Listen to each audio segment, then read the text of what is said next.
జగన్మోహన్ రెడ్డి మెప్పు కోసం ఒక శాసనసభ్యుడై ఉండి ఎంతో దుర్మార్గంగా నోటికి ఇష్టం వచ్చినటువంటి మాటలు, నోరు తెరిస్తే పచ్చి అబద్ధాలు, అలాంటి రోత మాట మాట్లాడటం అనేది చాలా దుర్మార్గం. పంచాయతీ నిధులు నీ నాయకుడు వైసీపీ అధికారంలో ఉన్నప్పుడు జగన్మోహన్ రెడ్డి పంచాయతీ నిధులు మొత్తం పక్కదోవ మళ్లించి గ్రామ అభివృద్ధులు లేకుండా సర్పంచులకు వచ్చిన నిధులన్నీ దిగమింగి స్వయాన వైసీపీకి సంబంధించినటువంటి సర్పంచ్లే ఎర్రగొండపాలెం నుంచి ప్రకాశం జిల్లా కలెక్టరేట్ కి వెళ్లి ధర్నాలు చేసినటువంటి చరిత్ర చంద్రశేఖర్ గారు. మీరు ఒకసారి మీ వైసీపీ సర్పంచ్ని పిలిపించి అడగాలని చెప్పేసి నేను కోరుకుంటా ఉన్నా. అందుకనే ప్రతిపక్షంలో కూడా లేకుండా మిమ్మల్ని భారతదేశంలో ఏ రాజకీయ పార్టీని, ఏ రాజకీయ నాయకుడికి జరగనంటి అవమానం నీ నాయకుడు జగన్మోహన్ రెడ్డికి రాష్ట్రంలో జరిగింది. 175 సీట్లకి 11 సీట్లు ఇచ్చి మీ కాళ్ళు ఎరగొట్టి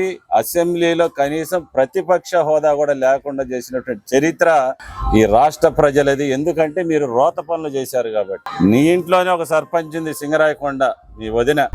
ఆమెను కనుక్కుంటే వైసీపీ అధికారంలో ఉన్నప్పుడు పంచాయతీ నిధులు ఎక్కువ వచ్చినాయా, తెలుగుదేశం పార్టీ అధికారంలో ఉన్నప్పుడు ఎక్కువ నిధులు వచ్చినాయని నీ ఇంట్లోనే నీకు సమాధానం దొరుకుతుంది.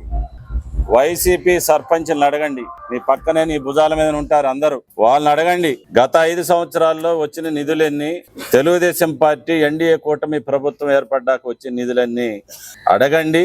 ఆ 5 సంవత్సరాల్లో జరిగినటువంటి అభివృద్ధి తెలుసుకోండి.